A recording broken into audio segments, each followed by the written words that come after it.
Kesultanan Banten adalah salah satu kerajaan dalam peradaban Islam di Indonesia. Kerajaan ini bertempat di wilayah barat Pulau Jawa sampai dengan Lampung, Sumatera.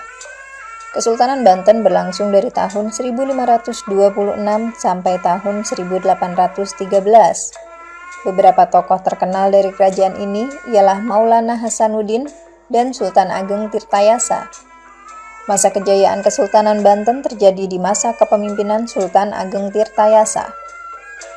Kesultanan Banten mengalami kemunduran setelah Sultan Ageng Tirtayasa turun tahta dan digantikan dengan putranya yaitu Sultan Haji. Berbeda dengan ayahnya yang anti VOC Belanda, Sultan Haji cenderung ingin menjalin hubungan baik dengan VOC. Menghadapi hal tersebut, Sultan Ageng Tirtayasa berkehendak untuk mencabut kembali keputusannya.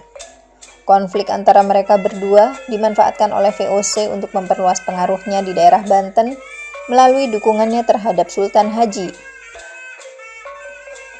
Pada tahun 1813, Kesultanan Banten resmi usai eksistensinya berkat invasi yang dilakukan oleh pasukan Inggris di bawah kepemimpinan Stamford Raffles. Dalam sejarah Indonesia, Banten memegang peran penting dalam mengembangkan Sunda Kelapa atau Jayakarta sebagai pusat perdagangan lada dan rempah-rempah lainnya yang terkenal sampai ke kancah internasional. Sunda Kelapa sendiri jatuh ke tangan Banten setelah Fatahillah menaklukkan Portugis pada tahun 1526.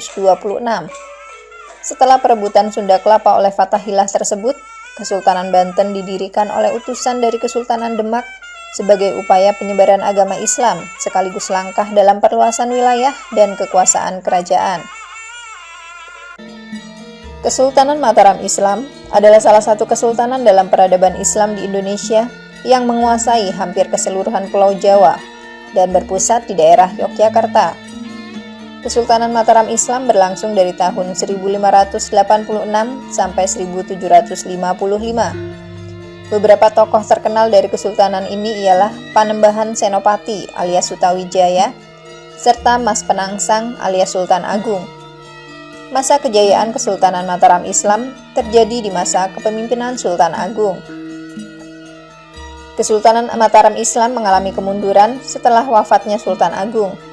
Penggantinya yaitu Amangkurat I memerintah dengan kejam sembari bersekutu dengan VOC. Hal ini menimbulkan banyak pemberontakan terhadap Kesultanan Mataram Islam.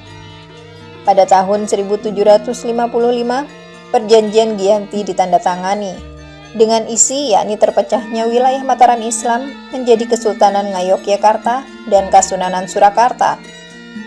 Pada tahun 1757, Belanda kembali mengintervensi dengan adanya Perjanjian Salatiga yang menambahkan Mangkunegaran sebagai pecahan wilayah. Perpecahan wilayah Mataram Islam yang terakhir terjadi pada tahun 1813 dengan adanya Pakualaman. Dalam sejarah Indonesia, Mataram Islam memegang peran sebagai kekuatan politik Islam terbesar dan terkuat di Pulau Jawa. Selain itu, pada masa eksistensi Kesultanan Mataram Islam, diciptakan sistem kalender Jawa yang diadaptasi dari kalender Hijriah. Selain itu, tercipta pula sinkretisme antara agama Islam dan kepercayaan asli Jawa yang dikenal dengan Islam Kejawen. Kesultanan Goa Talo disebut juga sebagai Kesultanan Makassar, adalah salah satu kesultanan dalam peradaban Islam di Indonesia yang bertempat di Pulau Sulawesi. Kesultanan Goa Talo berlangsung dari tahun 1528 sampai 1670. Beberapa tokoh terkenal dari kesultanan ini ialah Sultan Alauddin, Sultan Muhammad Said, dan Sultan Hasanuddin. Masa kejayaan kesultanan ini terjadi di masa kepemimpinan Sultan Hasanuddin. Kesultanan Goa Talo mengalami kemunduran dan keruntuhannya akibat Perang Makassar menghadapi VOC yang hendak menghentikan dominansi Goa Talo atas perdagangan rempah-rempah di wilayah Indonesia Timur. Dengan bantuan Arung Palaka sebagai Sultan Kerajaan Bone, VOC berhasil memaksa Hasanuddin untuk menandatangani Perjanjian Bongaya pada tahun 1667 yang isinya merugikan Goa Talo. Selepas wafatnya Hasanuddin, putranya yaitu Mapo Samba melakukan perlawanan terhadap VOC yang berhasil diredam dengan pengiriman pasukan dalam jumlah besar. Hasilnya, wilayah Gorontalo dianeksasi oleh VOC. Dalam sejarah Indonesia, Gorontalo memegang peran penting sebagai pusat perdagangan lada dan rempah-rempah lainnya yang terkenal sampai ke kancah internasional di kawasan Indonesia Timur. Makassar menjadi pelabuhan dagang terbesar antara Batavia dan Maluku sebagai sumber rempah-rempah di Indonesia. Kesultanan Bone merupakan salah satu kerajaan Islam dalam sejarah Indonesia. Kerajaan ini berpusat di barat daya Sulawesi, tepatnya di timur Laut Makassar. Sultan Bone yang paling terkenal adalah Latenritata Tounru alias Arung Palaka, sekaligus tokoh yang bertanggung jawab atas masuknya Bone ke masa kejayaannya. Pada tahun 1644, Kesultanan Bone ditaklukkan oleh Kesultanan Gorontalo, dan pada tahun 1660, Bone melancarkan pemberontakan yang ditumpas oleh Gorontalo. Arung Palaka sendiri melarikan diri ke Batavia pada tahun 1663 dan memegang peran penting dalam Perang Makassar antara Kesultanan Gorontalo dan Belanda. Dukungan Arung Palaka terhadap VOC memungkinkan Belanda memenangkan pertempuran baik di laut maupun di darat dengan dukungan dari orang-orang Bone. Penaklukan Gorontalo menjadikan Bone sebagai kekuatan dominan di Sulawesi hingga abad ke-20. Kesultanan Pajang adalah salah satu kerajaan dalam peradaban Islam di Indonesia. Kerajaan ini bertempat di wilayah Pajang yang sekarang terkenal sebagai wilayah bagian dari Daerah Istimewa Yogyakarta dan berlangsung dari tahun 1568 sampai 1586. Tokoh terkenal dari kerajaan ini adalah Sultan Hadiwijaya atau yang dikenal juga dengan nama Joko Tingkir.